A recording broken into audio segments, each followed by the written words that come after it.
It was supposed to be an ordinary Saturday evening in Atlanta. A mother trusted someone she had known for about a year to look after her 2 young daughters while she went out for dinner. 4-year-old Zola Cooper and her 11-month-old sister, Nora, were left in the care of Lakesha Brown, a woman the family believed they could trust. Nothing about that evening initially suggested that, within hours, the family would be facing every parent's worst fear: 2 children suddenly gone, and the person responsible for watching them gone too. According to police, the mother returned home expecting to find her daughters exactly where she had left them. Instead, Brown was gone, and so were the girls. Around 10:30 that night, officers were called to what initially appeared to be a possible custody dispute. But as investigators began asking questions and piecing together what had happened, the situation changed completely. This wasn't simply a misunderstanding. Authorities began treating it as a kidnapping, launching an urgent search for 2 very young sisters.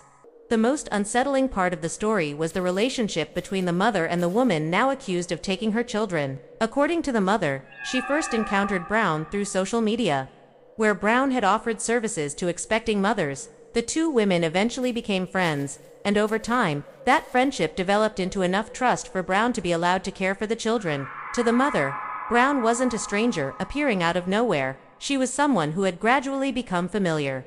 That detail would become central to the case. Kidnapping doesn't always begin with a stranger approaching a family. Sometimes, according to investigators, the opportunity comes through trust built slowly and quietly. And that is what makes this case so disturbing: not only that 2 children disappeared, but that the person accused of taking them was someone their mother believed she knew. While the investigation continued, police had only one priority: find Zola and Nora before precious time disappeared. As the hours passed, authorities worked to establish Brown's movements and locate the children. Technology became one of the most important tools in the investigation. Investigators were able to use cell phone information to narrow down where Brown might be. At the same time, an emergency alert was issued as authorities searched for the sisters. The photographs and descriptions of the 2 little girls were now circulating as investigators tried to turn an entire city into a network of potential witnesses. For the family, there was nothing ordinary about those hours. A mother who had expected her children to be home was now waiting for news from investigators. Every unanswered question carried another layer of fear. Where were the girls? Were they together? Who else might be involved?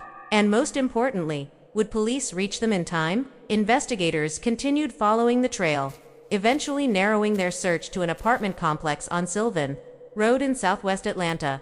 Then came the clue that changed everything. Investigators searching the area heard the sound of a baby crying from inside a trailer. It was the kind of sound that could have been easy to miss in a busy neighborhood. But in an investigation centered on a missing infant, it demanded attention. Officers moved toward the trailer, and what they discovered inside would bring the frantic search to an end. Police found both sisters inside with Brown, according to reports. The trailer was locked, and investigators described the conditions as unclean and unsuitable. Officers used bolt cutters to gain entry, and body camera footage later released by Atlanta police captured the rescue. The girls were removed from the trailer and taken for medical evaluation. Most importantly, they were alive, and authorities said they were in good health. For the officers involved, the scene was the moment the investigation shifted from a desperate search to an arrest. Brown was taken into custody at the location. The children were reunited with their family after being evaluated, bringing an emotional end to the immediate search. But finding the girls answered only one question. Investigators still needed to understand what had happened between the moment their mother left and the moment police found them. Brown now faces serious charges connected to the incident, including kidnapping and child cruelty, according to Atlanta authorities. The exact motive remained unclear in early reporting. That uncertainty is one of the most haunting parts of the case. The children were safe, but investigators were left trying to understand why someone who had gained their mother's trust would allegedly take them and keep them away from their family. Then investigators discovered that the Atlanta case might not have been an isolated incident. Authorities in Alabama had previously connected Brown to another kidnapping case involving a 4-day-old baby in 2021. Brown reportedly had an outstanding warrant connected to that case after failing to appear. Investigators in Atlanta began working with Alabama authorities to understand the earlier allegations and determine whether there were meaningful similarities between the 2 investigations. The possibility of a previous case made the current investigation even more complicated. If the allegations from Alabama were confirmed, investigators would have to examine whether the Atlanta incident represented a disturbing pattern rather than a single event. But at this stage, those earlier allegations remained part of an ongoing investigation, and authorities still had to establish exactly what happened in each case through the legal process. For the Atlanta family, however, one fact was already certain. The trust they had placed in Brown had been shattered.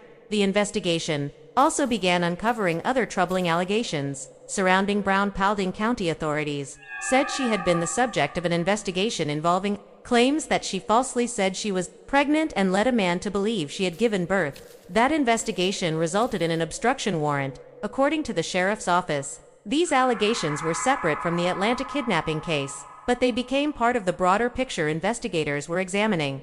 For detectives, every new piece of information raised another question: who was Brown really, and how much did the people around her know about her past? How did she maintain a friendship with the children's mother? And why would she allegedly take two sisters who had been entrusted to her care? At the time of these reports, authorities had not publicly established a clear motive, leaving the central question of why unanswered. Perhaps the most powerful part of the case is the contrast between how the story began and how it ended. It began with something completely ordinary: a mother making arrangements for childcare. It ended with police officers cutting their way into a trailer while searching for two missing children. Somewhere between those two moments, an ordinary evening had turned into an emergency involving an entire law enforcement response. And yet, despite the fear surrounding the investigation, the ending brought something that many missing child cases never provide: a safe reunion.